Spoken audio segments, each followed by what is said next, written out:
दोस्तों, ऐसी कई किताबें हैं जो आप हमेशा से पढ़ना चाहते होंगे, पर किसी न किसी कारण के वजह से पढ़ नहीं पाते हैं।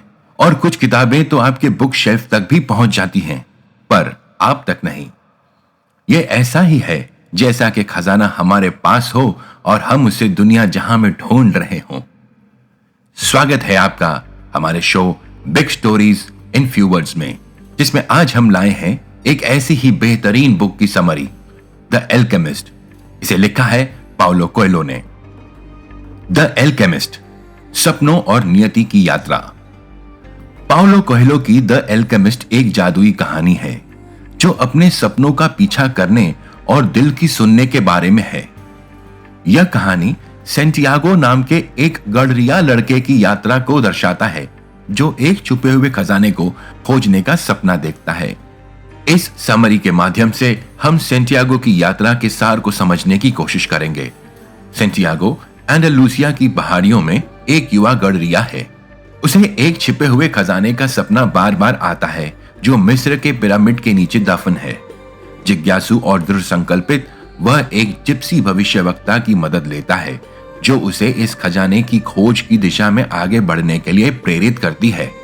जिप्सी की भविष्यवाणी न केवल उसके सपनों की पुष्टि कर देती है, बल्कि एक रोमांचक यात्रा की शुरुआत भी करती है। अपने खजाने की खोज में सेंटियागो की मुलाकात एक रहस्यमय बूढ़े आदमी से होती है जिसका नाम मेल्चिसेडेक होता है। वो अपने आप को सलेम का राजा बताता है।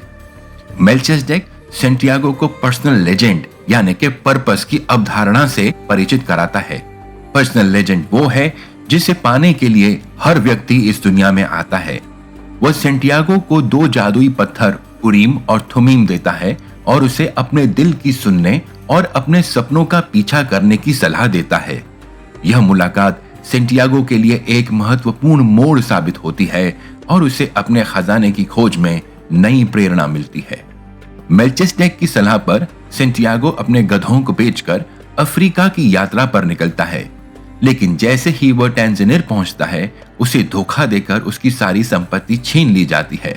हताशा और निराशा के बीच वह एक क्रिस्टल व्यापारी की दुकान पर काम करना शुरू करता है। यहाँ काम करते हुए सेंटियागो न केवल व्यापार और अरबी भाषा सीखता है, बल्कि अपने सपनों को पूरा करने की दिशा में छोटे छोटे कदम उठाने की महत्वपूर्णता को भी समझता है। क्रिस्टल व्यापारी के साथ अपने समय के दौरान सेंटियागो कई छोटे बदलाव और सुधार करता है जो व्यवसाय को बढ़ाने में मदद करते हैं। यह अनुभव उसे सिखाता है कि हर छोटा कदम भी महत्वपूर्ण होता है और अंततः बड़े लक्ष्यों की ओर ले जाता है। कुछ समय बाद सेंटियागो अपने खजाने की खोज में आगे बढ़ने के लिए पर्याप्त धन एकत्र कर लेता है और रेगिस्तान पार करने वाले एक कारवां में शामिल हो जाता है। इस यात्रा के दौरान उसकी मुलाकात एक अंग्रेज से होती है जो कीमिया एल्केमी के रहस्यों को जानने के लिए उत्सुक है। अंग्रेज के साथ बातचीत में सेंटियागो को मकसद की किताब और फिलोसोफर स्टोन के बारे में जानकारी मिलती है।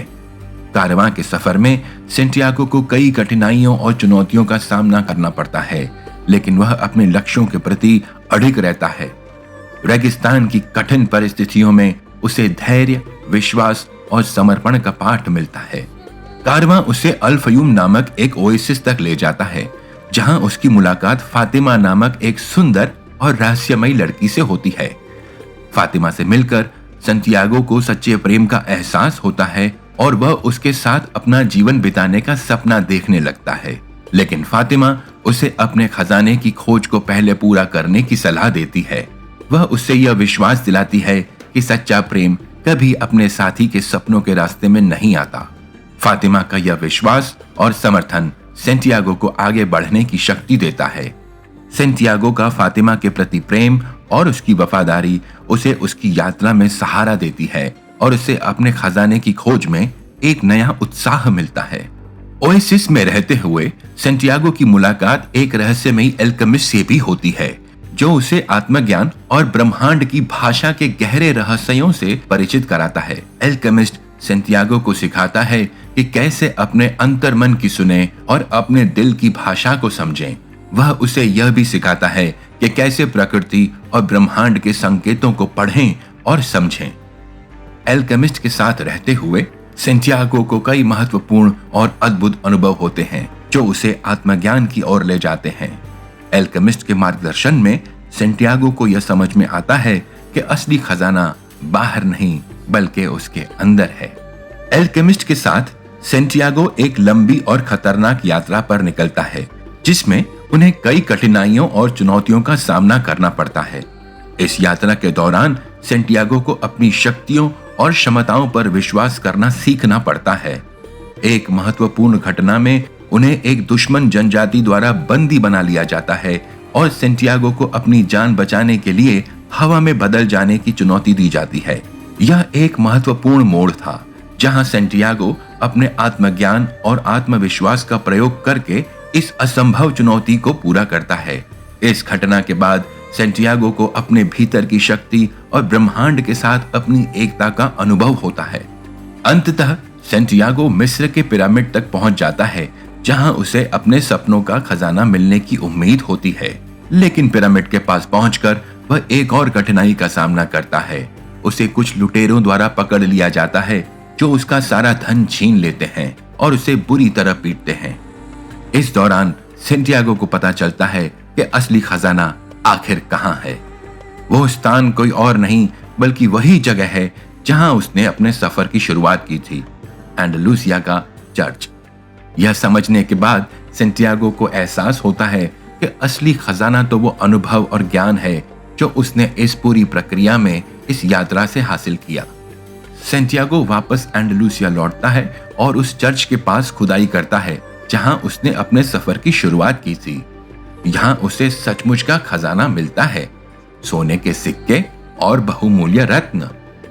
सेंटियागो को यह एहसास होता है कि असली खजाना बाहर नहीं बल्कि उसकी आत्मशक्ति में था। इस यात्रा ने उसे आत्मज्ञान, सच्चे प्रेम और ब्रह्मांड की भाषा को समझने का अद्भुत अनुभव दिया। द एल्केमिस्ट की सबसे खास बात इसकी गहरी और सार्थक कहानी है जो रीडर्स को अपने सपनों का पीछा करने और दिल की सुनने के लिए प्रेरित करती है। कोएल्हो ने बहुत ही सुंदर तरीके से इस कहानी को प्रस्तुत किया है। आपको हमारा वीडियो कैसा लगा और आप कौन सी ऐसी टाइमलेस, एजलेस किताबों की बुक समरी सुनना चाहते हैं, हमें जरूर बताइए। खुश रहें, खुशहाल रहें और सुनते रहें big stories in few words.